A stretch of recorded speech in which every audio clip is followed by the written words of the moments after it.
SNRIs, or selective serotonin and noradrenaline reuptake inhibitors, are mainly in the form of venlafaxine and desvenlafaxine. Venlafaxine in overdose can be potentially life-threatening, causing seizures and cardiotoxicity. There is less experience with desvenlafaxine, and so the management and risk assessment for this drug is currently extrapolated from venlafaxine, although it is likely it has less toxic effects. Toxic mechanism. They are potent serotonin and noradrenaline reuptake inhibitors with rate-dependent sodium channel blocking activity. Toxicokinetics of venlafaxine: well-absorbed but extensive first-pass metabolism resulting in a bioavailability of 50%. Peak plasma levels 6 to 8 hours. Large volume of distribution 5 to 7 liters per kilogram. Hepatic metabolism to water-soluble and less active metabolites. Elimination half-life is approximately 15 hours. Clinical features can be delayed for 12 to 16 hours post-ingestion. This includes hypotension and left ventricular dysfunction.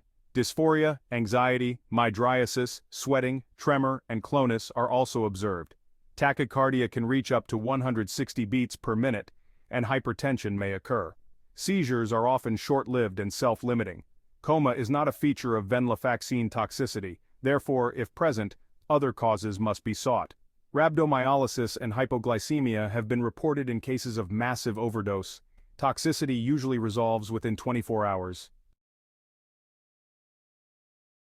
Risk assessment. Dose-related risk assessment of venlafaxine. Less than 1.5 grams, risk of seizures is less than 5%. Less than 3 grams, risk of seizures is 10%. More than 3 grams, risk of seizures is greater than 30%.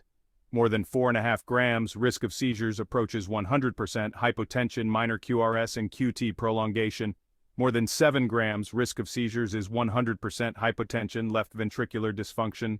Seizures can be delayed up to 16 hours. There is a high risk of serotonin toxicity if other serotonergic agents have been ingested irrespective of the venlafaxine dose.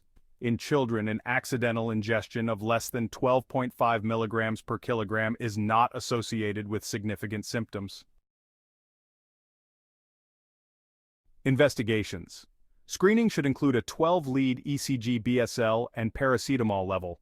Specifically for ingestions less than 4.5 grams, cardiac monitoring is not required after the first 6 hours provided the QRS and QT are normal or at baseline. For more than 4.5 grams, cardiac monitoring must remain for at least 12 hours. CK should be checked to detect and monitor rhabdomyolysis.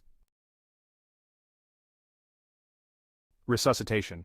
For seizures, IV benzodiazepines should be incrementally dosed every 5 minutes to effect, aiming for gentle sedation and a heart rate falling towards 100 beats per minute.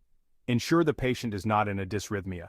Seizures can be managed with benzodiazepines. Varying doses are found in textbooks, but an easy method is 0.1 milligrams per kilogram IV for lorazepam, with a maximum of 4 milligrams. Midazolam with a maximum of 10 milligrams. Diazepam with a maximum of 10 milligrams. Alternatively, lorazepam 0.1 milligrams per kilogram, max 4 milligrams. Diazepam 0.15 milligrams per kilogram, max 10 milligrams. Midazolam 0.2 milligrams per kilogram, max 10 milligrams. Hyperthermia, defined as greater than 39.5 degrees centigrade, is a feature of severe serotonin toxicity and needs immediate control to prevent multi-organ failure. Treatment involves paralysis, intubation, ventilation, and cooling. 50 grams of activated charcoal can be given to cooperative patients within 2 hours post-ingestion who have ingested 4.5 grams of venlafaxine or desvenlafaxine. Activated charcoal is contraindicated in the awake patient with a more delayed presentation or one with symptoms due to the risk of seizures. Serotonin toxicity. There may be a role for serotonin antagonists for mild to moderate serotonin toxicity refractory to benzodiazepines.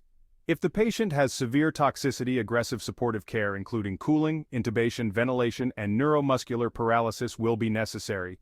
Do not use the specific serotonin antagonists below in this situation. Cyproheptadine. Antihistamine with anti-serotonergic effects can be given orally or via a nasogastric tube. 8 mg TDS if there is a positive response after the first dose. Stop after 24 hours. Olanzapine, 5-10 mg sublingual.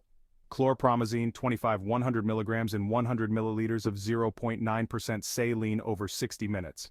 However, adverse effects are common, including increased sedation, orthostatic hypotension, and anticholinergic side effects. Supportive care. Agitation and tachycardia, which include increasing anxiety, sweating, tremor, tachycardia, and mydriasis, may herald the onset of seizures. Titrated doses of benzodiazepines are effective. For instance, diazepam 2.5 to 5 mg every 5 minutes, Ivoi until gentle sedation is achieved and a heart rate falls towards 100 beats per minute is considered safe. Disposition. All patients must be observed for a minimum of 16 hours with an IV in situ. They are medically cleared when symptom-free. Beware, some patients may have delayed seizures up to 24 hours later. Severe venlafaxine intoxication or serotonin toxicity require ICU care.